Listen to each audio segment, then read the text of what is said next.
Breaking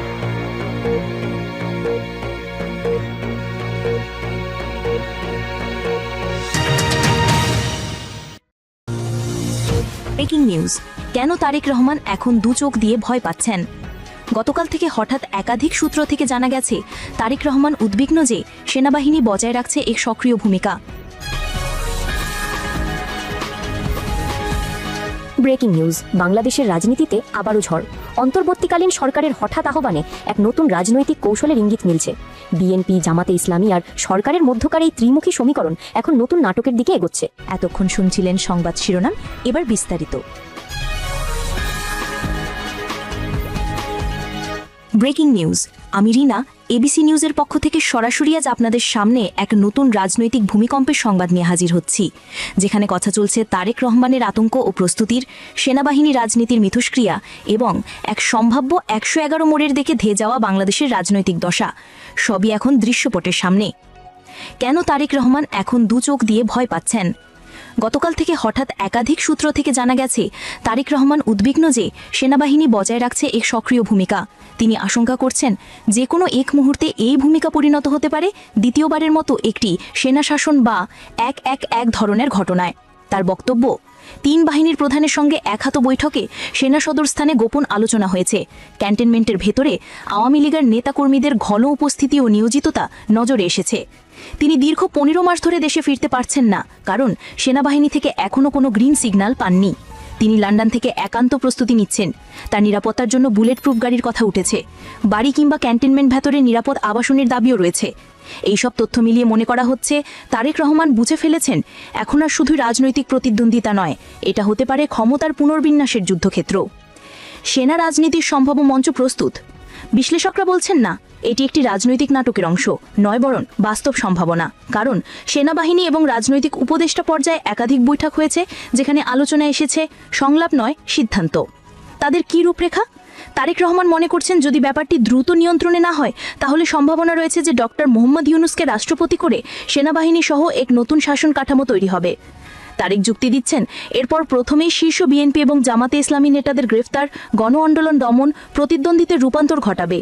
হ্যাঁ, এইসব শুনে মনে হয় যেন পুরনো 2007-এর মতো এক নতুন মিডিয়া প্রেসিং, নির্বাচন ঠেকানো, সেটেলমেন্ট রাজনীতি ফিরে আসছে। বিএনপি এবং জামাতে ইসলামী ফ্রন্টলাইন এক চ্যালেঞ্জ পরিস্থিতি। তারেক রহমান আজ সরাসরি বলছেন, যদি রাজনৈতিক দলগুলো কৌশল ও অপকৌশলের মধ্যে পার্থক্য না করতে পারে, তবে রাষ্ট্রীয় অগণতান্ত্রিক অপশক্তি ক্ষমতা নিয়েও যেতে পারে। এই বক্তব্যে বোঝা যাচ্ছে বিএনপি এখন শুধুই প্রতিদ্বন্দ্বিতার জায়গায় নেই, তারা বাধিত হচ্ছেন রক্ষা কৌশলে। কারণ জামাতে ইসলামী সরকারের সঙ্গে আলোচনা ইতিমধ্যে বসেছে, অংশগ্রহণমূলক হওয়ার সম্ভাবনায় আগাচ্ছে। তবে বিএনপির ক্ষেত্রে বিষয়টি ভিন্ন অংশে দাঁড়িয়েছে। আসন বন্টন এবং ক্ষমতার ভাগাভাগি নিয়ে সদম্মতে পৌঁছায়নি। জামাত ইসলামী চাইছে গণভোট এবং নির্বাচন একই দিন বা বিশেষভাবে আয়োজিত হোক, যাতে তাদের সংস্থা ও সাংগঠনিক শক্তি ধরে রাখা যায়। বিএনপি ভীত যে যদি এই প্রক্রিয়া সামনে চলে যায়, তাহলে সর্বশেষে সংবিধান ও সাধারণ নির্বাচন বাদেও যেতে পারে। এই প্রেক্ষাপটে সেনারহিত রাজনৈতিক দৃশ্যপট আবার সামনে এসে দাঁড়িয়েছে এবং তারেক রহমান সেটাই দেখছেন। জনতা বিশ্বের চিত্র, আতঙ্ক, পরিভ্রাজন, উত্তেজনা। দর্শক, আপনিও এগুলো দেখছেন। ক্যান্টনমেন্ট এলাকা, রাজনৈতিক নেতাকর্মীদের বাড়ি ও দলীয় অফিস একের পর এক নজরদারিতে আছে। সাংবাদিকদের কাছে বাড়ছে গোপন তথ্য যে সেনাবাহিনী একাধিক জায়গায় নিরাপত্তাবার্ষিক তল্লাশি শুরু করেছে। একই সময় সাধারণ মানুষ বলছেন, সকাল থেকে দেখি ক্যান্টনমেন্ট এলাকায় হঠাৎ রেকর্ডার, হেলিকপ্টার এবং স্টাফেদের উপস্থিতি বাড়ছে। এই অভিজ্ঞতা উঠে এসেছে একাধিক সোশ্যাল মিডিয়া পোস্টে। বিশ্লেষকরা বলছেন, যখন সেনাবাহিনী বেসরকারি ধারায় রাজনৈতিক সংঘর্ষে হস্তক্ষেপ করার সিদ্ধান্ত নেয়, তখন সেটা সাধারণ মানুষের জীবনের সঙ্গে সরাসরি জুড়ে যায় এবং এখন সেই সময়রেখায় আমরা দাঁড়িয়ে আছি। পরনীতি, কোনো 111 কে আসছে? 111 ইঙ্গিত দিচ্ছে পুনরায় সেনা বা তৃতীয় ফোর্সের হস্তক্ষেপ, নির্বাচন না হওয়া, শর্টভাড়া নিয়মান্বিত রাজনৈতিক উদ্যোগ। তারেক রহমান আজ যা বলছেন, নাইজাতগিরি এবং আমরা একসাথে না হলে তারা খালি সংকটের মধ্যে দিয়ে যাবে। আমরা যদি আজ না রক্ষি, তাহলে প্রধানমন্ত্রী হচ্ছেন তো কাল আক্রান্ত হবেন আমরা। জেনারেলদের ভেতর আমাদের সমর্থক নেই, দরজা বন্ধ। এই অবস্থায় সবচেয়ে ঝুঁকিপূর্ণ হলো বিএনপি এবং জামাতে ইসলামী একসাথে না হলে নিজেদের মতো অবস্থান গঠন করতে পারছে না, আর সেই সুযোগ নিয়ে অগণতান্ত্রিক শক্তি একচেটিয়া হস্তক্ষেপের সুযোগ খুঁজতে পারে। দৃশ্যপট এখন দাঁড়িয়ে আছে এক মোড়ে। সেনাবাহিনী এবং রাজনৈতিক উপদেষ্টা নেটওয়ার্ক ঘনকে ঘন বোর্ডে বসেছে। বিরোধী দলগুলো বিভক্ত, সিদ্ধান্তহীন এবং একাধিক সম্ভাবনায় ঝুলছে। সাধারণ জনগণ একদিকে নির্বাচন চাই, অন্যদিকে ভীতি ভয় অনুভব করছে। আন্তর্জাতিক পরিমণ্ডলে বাংলাদেশের ভাবমূর্তির রোলব্যাকে বিনিয়োগকারীরা সরে যাচ্ছে। প্রতিরক্ষা চুক্তি বেড়েছে, মানবাধিকার সংকট বেড়েছে। এবিসি নিউজ বিশ্লেষণ বলছে এই মুহূর্তটি হতে পারে বাংলাদেশের জন্য এক নির্ণায়ক মোড়। এখানে ভুল কোনো সিদ্ধান্ত বড় বিপদের দোরগোড়ায় নিয়ে যেতে পারে। শেষ কথা, সতর্ক হওয়ার সময় এসেছে।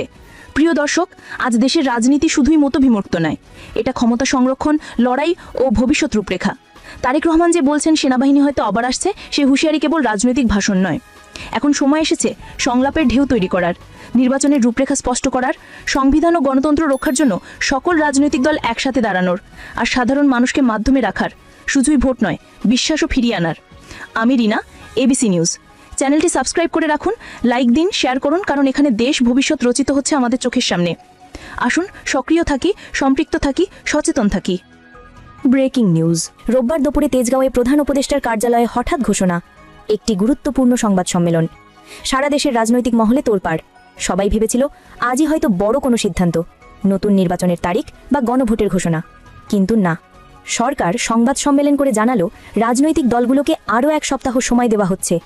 এই সময়ের মধ্যেই সব দলকে ঐক্যমতে পৌঁছাতে হবে, না হলে সরকার নিজেই সিদ্ধান্ত নেবে। এতদিন ধরে চলা বিতর্ক, টানাপড়েন, নাটক, সবকিছুর মাঝেই হঠাৎ এই ঘোষণার নতুন প্রশ্ন তুলেছে। বিশ্লেষকরা বলছেন এটা কোনো সাধারণ সংবাদ সম্মেলন নয়, এটি এক কৌশলগত চাল। কারণ সেই একই দিনে জামায়াতে ইসলামীও সংবাদ সম্মেলন করেছে। নাইবে আমির সৈয়দ মুহাম্মদ তাহের বিএনপিকে আহ্বান জানিয়েছেন সরাসরি, আসুন আসন ভাগাভাগি ও জাতীয় নির্বাচনের বিষয় নিয়ে আলোচনায় বসি। অর্থাৎ সরকার ও জামায়াত দুই পক্ষই একই সময়ে চাইছে বিএনপি আলোচনায় আসুক। এমন সমন্বয় কি কাকতালীয়, নাকি এর পেছনে গভীর রাজনৈতিক পরিকল্পনা লুকিয়ে আছে? রাজনৈতিক বিশ্লেষকদের মতে না, এটি পরিকল্পিত পদক্ষেপ। অন্তর্বর্তীকালীন সরকার এখন চাইছে বিএনপি যেন সরাসরি জামায়াতের সঙ্গে সংলাপে বসে যায়, কারণ সেই সংলাপেই নির্ধারিত হবে আসন ভাগাভাগি, ক্ষমতার ভাগ, এমনকি ভবিষ্যৎ নির্বাচনের রূপরেখা। কিন্তু কেন সরকার জামায়াতকে সামনে আনছে? কেন প্রধান উপদেষ্টার কার্যালয় থেকে আলোচনায় বসুন বার্তা দেওয়া হচ্ছে জামায়াতের সংবাদ সম্মেলনের সঙ্গে মিল রেখে? সূত্র বলছে এটি রাজনৈতিক ভারসাম্য রক্ষার খেলা। বিএনপি এখনও পর্যন্ত গণভোট ও নির্বাচনের সময়সূচি নিয়ে দ্বিধায় আছে। অন্যদিকে জামায়াত চায় গণভোট আগেই নির্বাচন পড়ে, কারণ তাদের মতে হ্যাঁ ভোট মানেই জনগণের সমর্থন জামায়াতের পক্ষে যাবে। সৈয়দ মোহাম্মদ তাহের সংবাদ সম্মেলনে স্পষ্ট বলেছেন, আজ যদি গণভোট হয় 80% মানুষ হ্যাঁ ভোট দেবে। এমন বক্তব্যে বিএনপির ভেতরে উদ্বেগ বাড়ছে, কারণ গণভোটে যদি হ্যাঁ ভোট জেতে তাহলে সংসদ নির্বাচনের দরকারই থাকতে পারে না। অর্থাৎ গণভোটই হয়ে উঠবে নির্বাচনের সেমিফাইনাল। এই অবস্থায় সরকারও বুঝে গেছে বিএনপিকে আলোচনায় আনতে হলে জামায়াতকেই ব্যবহার করতে হবে। তাই সরকারের অভ্যন্তরীণ বার্তা এখন স্পষ্ট, জামায়াতের ডাকেই আলোচনা হোক, আমরা শুধু পর্যবেক্ষক থাকব। কিন্তু বিএনপি কেন সাড়া দিচ্ছে না? দলীয় সূত্র বলছে বিএনপি এখন রাজনৈতিকভাবে দুই দিকের চাপের মুখে। একদিকে সরকারের অন্তর্বর্তীকালীন কাঠামো, অন্যদিকে জামায়াতের আসন ভাগাভাগির দাবিতে জেদাজেদি। বিএনপি মনে করছে জামায়াতকে বেশি ছাড় দিলে ভবিষ্যতে ক্ষমতার অংশীদারিত্ব তারা প্রভাব হারাবে।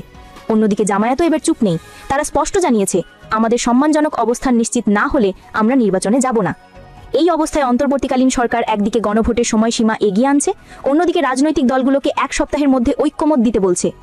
এতদিন ধরে চলা আলোচনার নামই যা চলছিল, এখন সেটা পরিণত হচ্ছে এক প্রকার রাজনৈতিক আলটিমেটামে। আসিফ নজরুল, সরকারের মুখপত্র, সংবাদ সম্মেলনে জানাদের প্রশ্নের জবাবে বললেন, আমরা বহুবার চেষ্টা করেছি, আর কোনো আলোচনার আয়োজন করব না।